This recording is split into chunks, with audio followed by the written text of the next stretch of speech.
Hello guys, Kolkata shopping এর এটা last part. জমিয়ে আরসালানের বিরিয়ানি আমরা খাওয়া দাওয়ার পর সোজা চলে এলাম শপিং করতে। আচ্ছা এক মিনিট দাঁড়াও, দেখো তো চিনতে পারছো কিনা এটা কোথায় বলো তো? হ্যাঁ একদম ঠিক ধরেছো, এটা হচ্ছে এসপ্ল্যানেড। তো এসপ্ল্যানেডে এসে টুকটাক একটু ফুটপাথটা ঘুরে তারপর দু একটা জিনিস নিয়ে নিলাম। আমার ফোনকে কিন্তু আমি কথা দিয়েছিলাম যে এবছর আমি নিজের জন্য জামা কিনি চাই না কিনি, তোর জন্য কিন্তু একটা জামা কিনবো। তাই আমার ফোনের জন্য একটা ব্যাক কভার কিনে নিলাম, আর আমার দেখে মামামের পাপাও কভার কিনে নিল।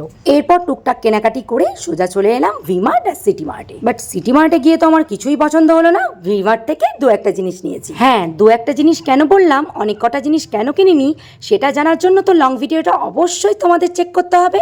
তাই আগে যাও লং ভিডিওটা চেক করে আসো। বাচ্চার যদি গলায় ললিপপ ঢুকে যায় তাহলে মায়ের কি হয় সেটাও তোমরা ওই ভিডিওতেই জানতে পারবে। যাই হোক, এরপর শপিং শেষে মামামের জন্য আর আমার ভাইয়ের জন্য মোমো কিনে সোজা বাড়ি চলে আসলাম। টাটা।